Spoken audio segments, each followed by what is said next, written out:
दोस्तों, हाल ही में भारत के विदेश मंत्री एस जयशंकर जी रूस के दौरे पर गए थे, जहां उनका भव्य स्वागत हुआ। और खुद राष्ट्रपति पुतिन प्रोटोकॉल तोड़कर एस जयशंकर जी से मिलने पहुंचे, जहां दोनों ही देश के नेता काफी गर्मजोशी से मिले। लेकिन सवाल ये उठता है कि क्या भारत और रूस के बीच सब कुछ ठीक है? भारत की जो रूस पर एक निर्भरता थी, खासकर डिफेंस वेपन्स को लेकर, और जिस तरह से भारत ने रूस और यूक्रेन के बीच चल रहे युद्ध के दौरान भारी मात्रा में सस्ते दामों पर कच्चे तेल का आयात किया, क्या वही हालत अब भी विद्यमान है? क्या अभी भी भारत को रूस का कच्चा तेल सस्ते में मिल रहा है? दरअसल वर्तमान में भारत और रूस की जो दोस्ती दिखाई दे रही है, कायदे में वो वैसी है नहीं। हालांकि रूस के राष्ट्रपति पुतिन प्रोटोकॉल तोड़कर भारत के विदेश मंत्री एस जयशंकर जी से मिल रहे थे, लेकिन इन सब के इतर अगर दोनों देशों के बीच व्यापार को देखें, और व्यापार में भी दो चीज जिसको लेकर भारत और रूस के बीच सबसे ज्यादा व्यापार होता है, यानी कि कच्चा तेल और दूसरा डिफेंस डील्स, अगर इन पर नजर रखें तो पता चलता है कि भारत और रूस के बीच हालात कुछ ठीक नहीं। जहां रूस और यूक्रेन युद्ध के चलते और रूस की अकड़ और उस पर लगे प्रतिबंध के कारण भारत और उसके बीच डिफेंस डील या तो कैंसिल हो चुकी है या कैंसिल होने की कगार पर है। दरअसल जब से रूस का यूक्रेन के साथ युद्ध शुरू हुआ है, उसके बाद अमेरिकी प्रतिबंध के चलते रूस भारत से किसी भी तरह की डिफेंस डील नहीं कर पा रहा। एक तो वो लगातार यूक्रेन से युद्ध लड़ने के कारण खुद हथियारों की कमी से जूझ रहा है। दूसरा, जब बात आती है पेमेंट करने की, तब आर्थिक प्रतिबंध के कारण रूस डॉलर एक्सेप्ट नहीं कर सकता। और दूसरा, जब भारत ने रूस के साथ रुपए और रूबल सिस्टम में व्यापार करने की प्रक्रिया शुरू की, तो वो भी कुछ ज्यादा सफल नहीं दिखी और रूस की भी इसमें कुछ खास रुचि नहीं दिखी। अब रूस ये चाहता है कि भारत के साथ वो जितनी भी डिफेंस डील कर रहा है या होने वाली है, वो सब भारत चीनी युआन में पेमेंट करे, क्योंकि रूस और चीन के बीच कुल व्यापार लगभग 200 बिलियन डॉलर के नजदीक होता है, और वो भी सारा चीनी युआन में होता है। ऐसे में रूस भी ये चाहता है कि भारत अगर जितनी भी डिफेंस डील हो रही है या भारत ने जितना भी कच्चा तेल रूस से इंपोर्ट किया और जो भारतीय बैंकों में पैसा है, उन सभी की पेमेंट भारत चीनी युआन में करे तो बेहतर होगा।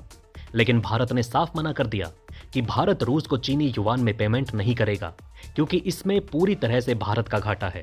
क्योंकि जब भारत ने डॉलर में रूस को पेमेंट करने की कोशिश की, तो आर्थिक प्रतिबंध के चलते रूस डॉलर को एक्सेप्ट नहीं कर सकता। जब भारत ने रुपए और रूबल सिस्टम चलाने की कोशिश की, तो रूस भी रुपए के इस्तेमाल को लेकर झिझकता नजर आया। ऐसे में अगर वो सच में ये चाहता है कि भारत युआन में रूस को पेमेंट करे, तो रूस पहले भारत को ये बताए कि इससे भारत को क्या फायदा होगा।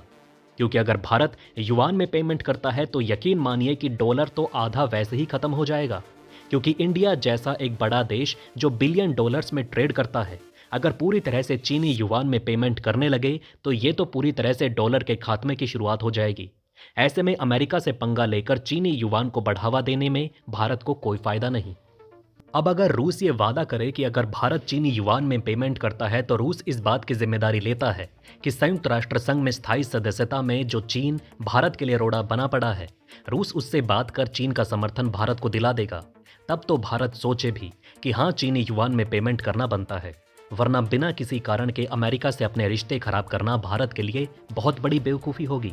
लेकिन भारत का तो पता नहीं, लेकिन रूस की अकड़ अब धीरे धीरे रूस के ही व्यापारिक रिश्ते खत्म कर रही है। जहां आर्थिक प्रतिबंध के चलते लगातार यूक्रेन के साथ युद्ध में शामिल होने के कारण जिन हथियारों की भारत के साथ डील हो चुकी है, उनकी सप्लाई में बहुत ज्यादा देरी दिखाई दे रही है।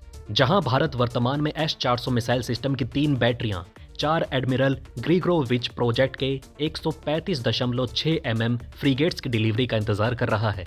इनमें से 2 का निर्माण भारत के गोवा शिपयार्ड लिमिटेड में किया जाना है।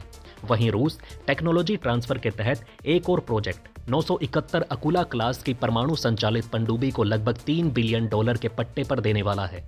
ये सभी प्रोजेक्ट अपने तय समय से काफी देरी से चल रहे हैं। परमाणु पनडुब्बी के लिए भारत ने पहले भुगतान भी किया हुआ है, लेकिन अब ये लग रहा है कि प्रोजेक्ट में देरी के कारण इसको रद्द किया जा सकता है। ऐसे में भारत अब परमाणु संचालित पनडुब्बी को पाने के लिए किसी और देश का रुख कर सकता है। इतना ही नहीं, क्रूड ऑयल जो पिछले 2 साल में भारत ने रूस से भर भर के सस्ते दामों में खरीदा था, उसमें भी काफी गिरावट देखने को मिली। जहां रूस ने इस साल की शुरुआत में ही भारत को जो डिस्काउंट वो देता था, उसको खत्म कर $2 से $3 प्रति बैरल डिस्काउंट घोषित कर दिया। जिसके बाद अगस्त सितंबर तक जो आंकड़े सामने आए, उसमें भारत के रूस से कच्चे तेल के आयात में भारी गिरावट देखी गई।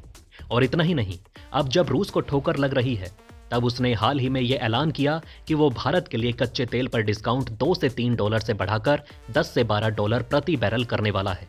लेकिन अब भारत को उसके कच्चे तेल में कोई दिलचस्पी नहीं, क्योंकि रूस बार बार भारत से युआन में पेमेंट करने की मांग करता है और भारत युआन में पेमेंट करने के लिए कभी भी राजी नहीं होगा।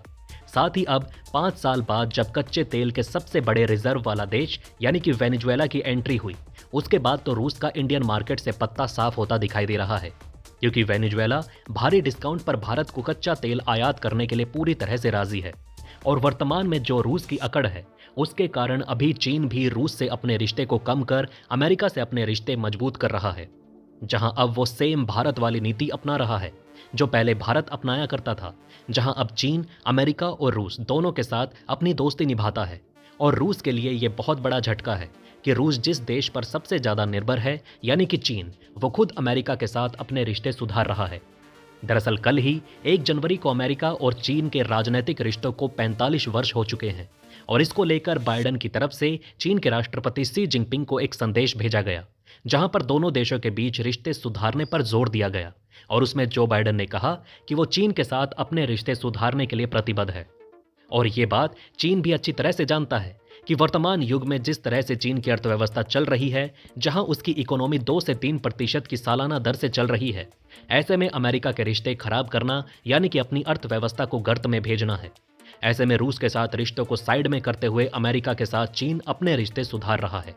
और इसके लिए चीन ये जानता है कि अमेरिकी नागरिकों के लिए वीजा नॉर्म्स और अमेरिकी बड़े व्यापारियों के लिए नियमों में ढील रखना बहुत जरूरी है, जिसके लिए चीन लगातार प्रयास कर रहा है और काफी कुछ नियम अमेरिकी लोगों के लिए आसान भी कर चुका है।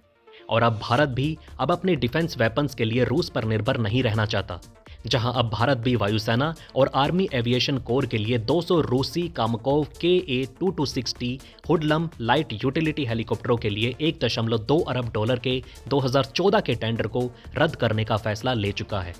साथ ही भारत ने INS विक्रमादित्य पर इस्तेमाल किए जा रहे रूसी MiG-29 को खरीदने का विचार त्याग दिया और भारत ने MiG-29 की जगह फ्रांसीसी राफेल M को प्राथमिकता दी।